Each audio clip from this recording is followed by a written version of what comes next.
Venezuelan President Nicolás Maduro called to defend peace and popular sovereignty after heading the ceremony for the creation of the National Electoral Commission to elect justices of peace. The United States Senate has rejected 3 resolutions introduced by Bernie Sanders to block the sale of certain weapons to Israel to continue its attacks on the Gaza Strip. The India-CARICOM Community CARICOM 2024 summit started on November 20th in Guyana, with issues that now mark the political agenda of the states participating in the meeting. Hello and welcome to From the South. My name is Belén de los Santos. I'm from the teleSUR studios in Caracas, Venezuela. We begin with the news.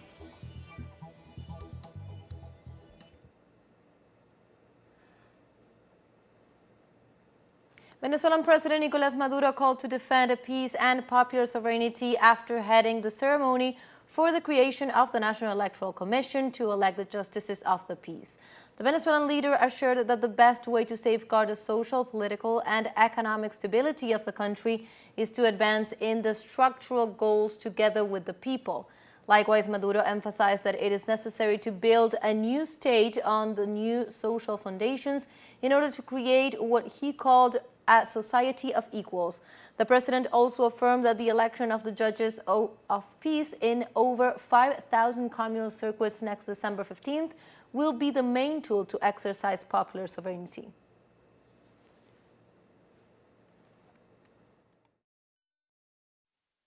We have the task to build a new state, a new basis, and a new society of equality and freedom. In a sovereign nation, when the time of God is perfect, the time of God has arrived for the justice of peace, and Venezuela is at the forefront, setting an example for the peoples of the world. And during the Public Powers meeting at the Venezuelan National Assembly, the nation's Attorney General, Tarek William Saab, praised the idea to create justices of peace by stressing that peace was actually the most important right of the Venezuelan people. The most important human right of a nation is the right to peace, because for me, this includes everybody, even the right to life, because peace grants the right to life, and the right to freedom, peace grants the right to physical integrity. All of the individual rights are accomplished in the right for peace. So this very beautiful that this is called Peace Judges. In other topics, Uruguay's presidential elections come to an end on Sunday, November 24th, and the people will finally elect new president and vice president. The presidential candidate for the Broad Front, Maduro, assured that to have the governability to promote the transformations that the country needs before a neoliberal government, as he closed his campaign for Sunday's ballot on Wednesday. On the other hand, the presidential candidate for the National Party, Álvaro Delgado, also called on Uruguayans to think about who they would want to be in charge if there were a new crisis.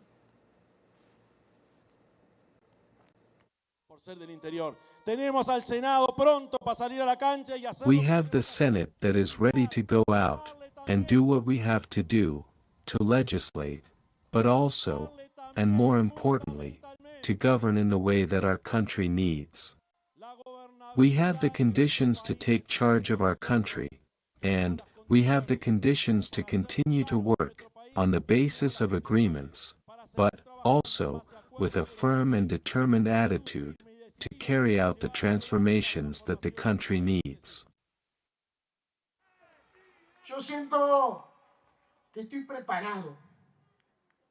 I feel that I am prepared, that I have the experience, which is non-transferable, but also that I am tested, and that I have a team that supports me enormously to give Uruguay guarantees, in stormy waters or in calm waters. To give it direction, to give it protection, to give it security, to give it certainty, which is what Uruguayans want. Social and trade Ecuadorian unions led by the Central de Trabajadores have called for a national rally scheduled for November 21st against the existing crisis and its mismanagement by President Daniel Noboa. The gatherings will take place in the capital, Quito, at the building known as La Caja del Seguro, and is set to culminate in Plaza de Santo Domingo. Protests have been summoned to express the discontent of the population with the multiple domestic crises. In addition to this, there is a severe electricity situation with long power outages of up to 12 hours per day amid a security crisis as a result of the actions of the organized crime.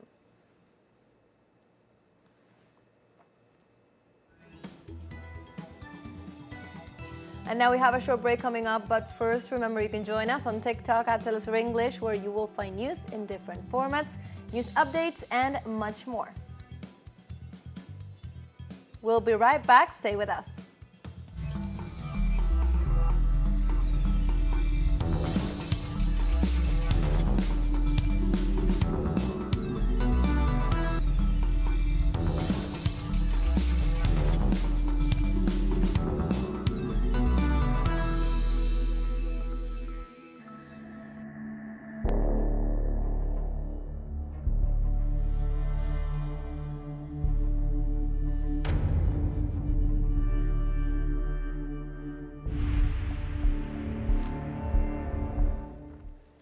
Welcome back to From the South.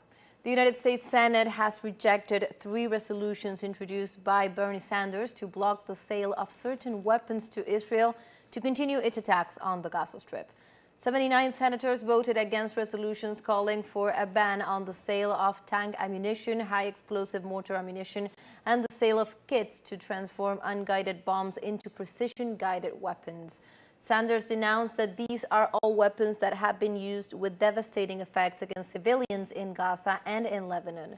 The senator defined the humanitarian crisis in Palestine as apocalyptic, assuring that what is happening is being done with U.S. weapons and with money contributed by the government.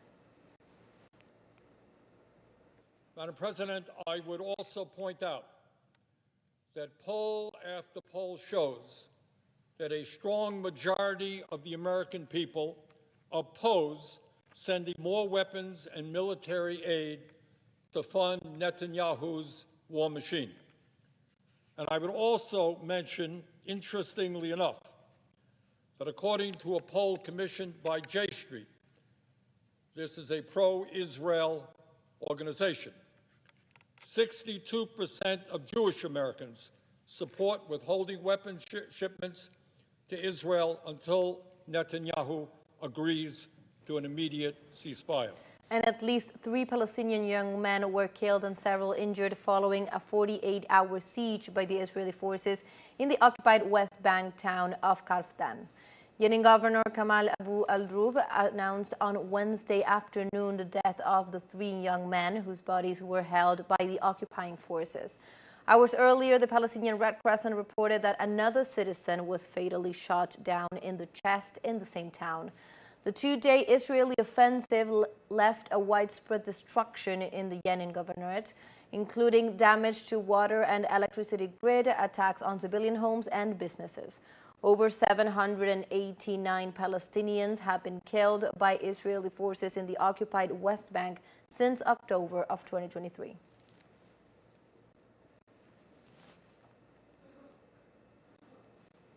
We continue in Palestine as following recent Israeli bombings, the Gaza Health Ministry reported a growing death toll as a result of the ongoing genocidal escalation.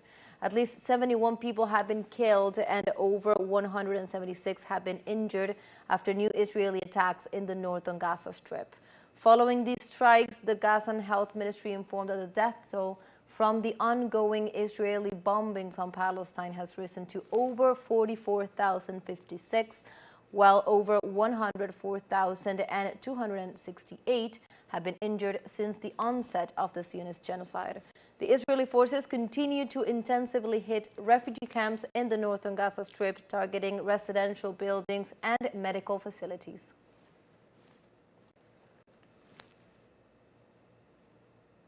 And two non-governmental organizations denounced this November 21st that the Israeli forces have arrested around 770 Palestinian minors in the occupied West Bank since October of 2023.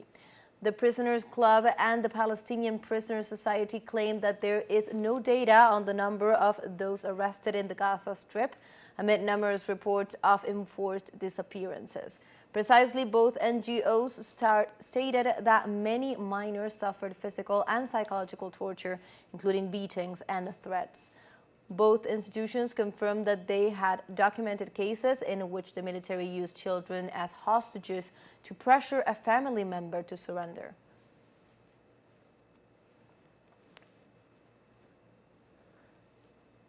And we now move on to other topics. In Niamey, the capital of Niger, over 2,000 people from 3 continents will celebrate the International Conference of Solidarity with the Sahel peoples.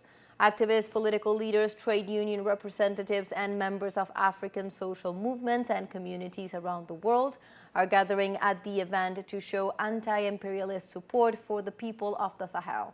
Participants shared their perspective on joining forces and discussing the way forward for the people of the Sahel.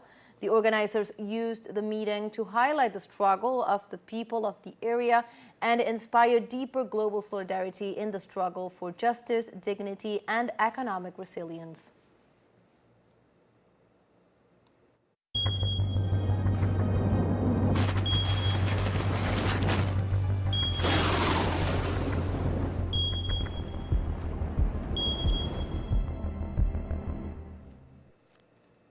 And in other news, the Meteorological Office in Iceland notified the eruption of the volcano in the Reykjanes Peninsula at the southwest of the country, where several volcanoes are aligned. The Icelandic Meteorological Office notified that although no infrastructures were affected, precautions are being taken due to the volcano eruption, evacuating the fishing village of Grindavik, which is located in the vicinity of the crater. Although volcanic activity had been dormant for 8 centuries, it reappeared in 2021. Iceland has 33 active volcanoes, the largest number of them in Europe, and the recent eruption marked the 7th by this volcano in the present year.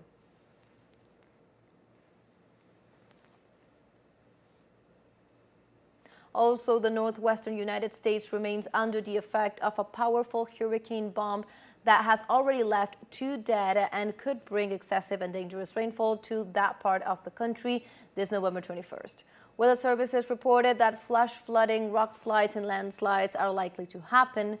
Blizzard conditions with gusty winds and 30 to 120 centimeters of snowfall at higher elevations are also possible in the mountains of northern California. According to ABC News and CNN, in the north of Seattle, a 50-year-old woman was killed when a tree fell on a homeless campsite. In this context, another woman was also killed for a similar reason in Bellevue, east of this city.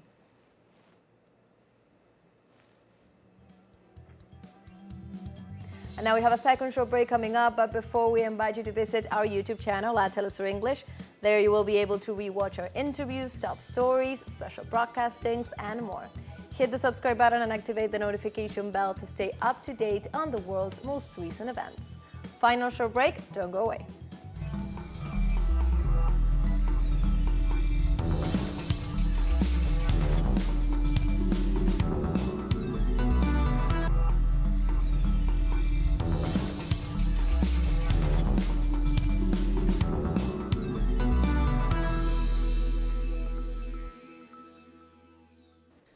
Welcome back from the South.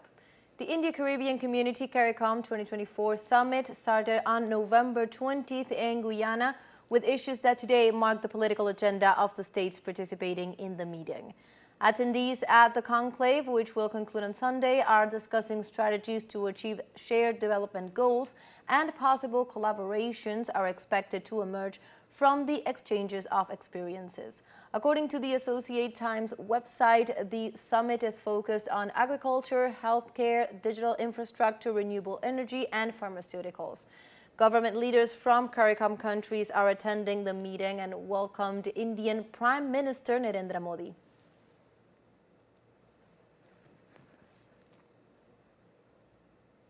And in other news, the Australian government on November 21st sent to Parliament a bill to prevent children under 16 from accessing social networks such as Snapchat, TikTok, Instagram, and X, among others.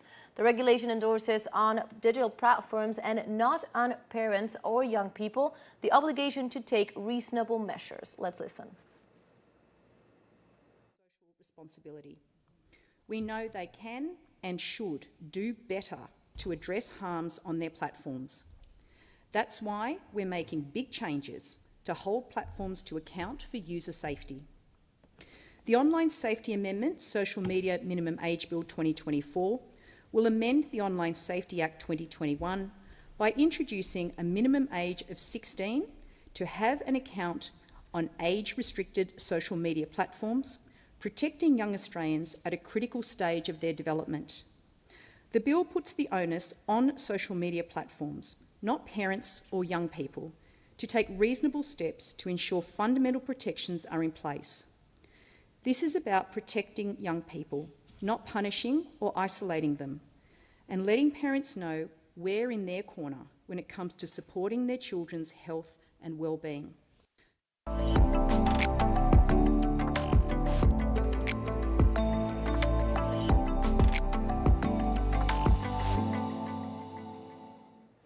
And we now move on to other topics. Panama hosted the Nexus Forum, which addresses the education and ethical universality of the Cuban politician and founder of the Cuban Revolutionary Party, José Martí Pérez. The meeting was organized by the Educational Research Center of Panama, the National Secretariat of Science and Technology, with the support of the United Nations Development Program.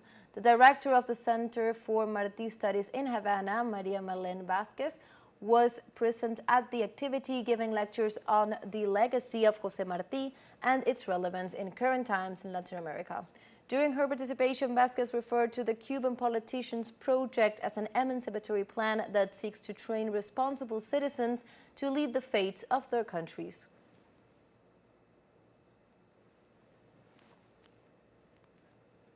And with film, scripts, posters, and films in production, the Cuban capital will host from December 5th to the 15th the 45th edition of the Havana Film Festival, the international festival of the new Latin American cinema. The director of the event, Dania Delgado Fernandez, pointed out that it will contemplate a wide range of works from 42 countries with special representation of Latin American audiovisual creations. She also mentioned that the space will be dedicated to Argentinian cinema, its evolution and current situation. The festival receives films that have been screened at other events around the world, but it is also the time to premiere regional cinema wonders.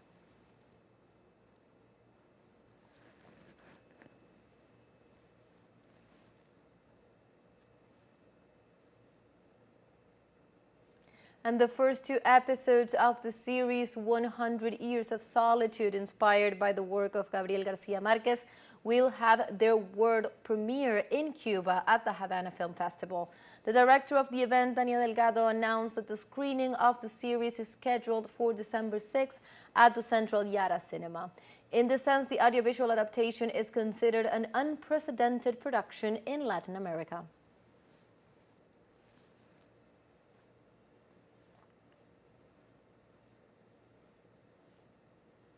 And the World Television Day is celebrated every November 21st, a date established by the UN to promote the responsible use of television as one of the principal means of public information.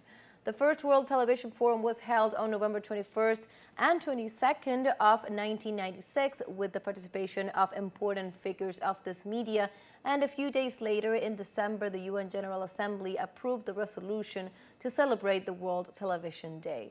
The best way to celebrate this day is not to sit for hours consuming television content, but to promote a change in the viewer's culture by sharing information about television or digital programs that are rewarding, promoting values, or allow the development of some kind of skill or knowledge.